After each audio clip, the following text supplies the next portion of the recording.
हाथरस कांड में एक और नया अपडेट यहाँ पर सामने आ गया है। आपको बता दें कि हाथरस कांड में लगभग 121 लोगों की मौत हुई थी और भगदड़ मचने के बाद लगातार तमाम आरोप प्रत्यारोप जो है वो यहाँ पर देखने को मिल रहे थे। लेकिन अब खास बात यह है कि जो एफआईआर दर्ज हुई है उसमें मेन जो मुख्य आरोपी थे यानी कि जो बाबा थे उन्हीं का नाम यहाँ पर सामने नहीं आ रहा है। जिसके बाद सिकंदर राहू में आपको बता दें कि हाथरस के सिकंदर राहू में लोगों में काफ़ी आक्रोश देखने को मिल रहा है।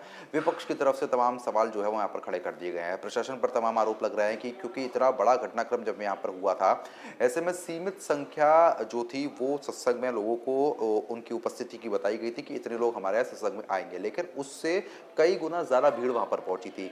अचानक से भगदड़ मचती है क्योंकि पैर छूने के लिए भगदड़ मची। भगदड़ इस कदर मची कि 121 लोगों की इसमें मौत हो गई और इस मौत के बाद लोगों में लगातार हड़कंप की स्थिति यहाँ पर बन गई थी। इसके बाद इस मामले ने लगातार तूल पकड़ा था, तमाम गिरफ्तारियां हुई थी, मुख्य जो सेवादार थे उनकी भी गिरफ्तारी की गई थी, लेकिन उसके बाद से ये मामला ठंडा पड़ता हुआ नजर आया।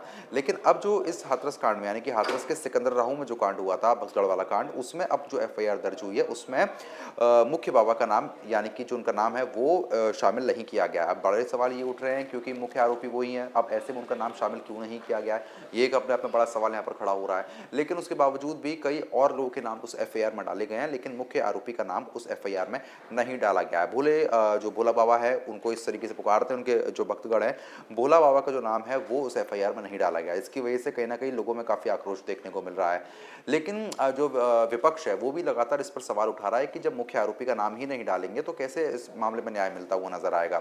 उसके बाद से मामला काफ़ी ठंडा पड़ चुका है। इसमें अब पुलिस प्रशासन जांच करने की बात जरूर कह रहा है, लेकिन पुलिस प्रशासन की जो लापरवाही है वो अक्सर देखने को मिलती है। पुलिस किसके दबाव में है ये अभी कहा नहीं जा सकता है, लेकिन भोले बाबा का नाम ना डालना अपने आप में बड़े सवाल खड़े कर रहा है। घोर लापरवाही यहाँ पर की गई थी। प्रशासन की लापरवाही उस समय भी देखने को मिली थी जब जो एंट्री लोगों की जितनी होनी थी उससे ज़्यादा की एंट्री वहाँ पर हो गई। परमिशन कम लोगों की थी लेकिन एंट्री कई गुना ज़्यादा लोगों की हो गई थी। प्रशासन ने जब भी कोई कार्रवाई खास नहीं की थी और अक्सर ऐसा देखने को भी मिलता है। अगर खासतौर पर उत्तर प्रदेश में हम बात करें, जब भी पुलिस प्रशासन से कोई परमिशन ली जाती है तो एक लिमिटेड संख्या होती है, उसके अनुरूप ही आपको परमिशन यहाँ पर मिलती है कि इतने लोगों का कार्यक्रम है, इतने लोग आ सकते हैं।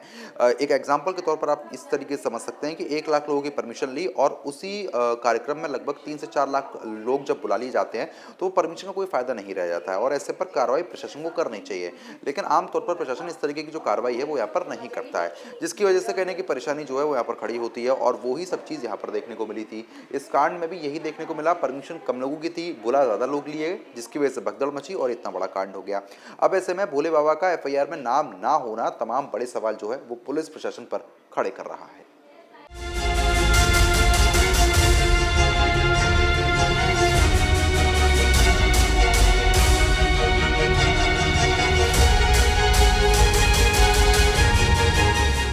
न्यूज नेशन अब व्हाट्सएप पर खबरों के ताजा अपडेट के लिए न्यूज नेशन के इस क्यूआर कोड को स्कैन करें।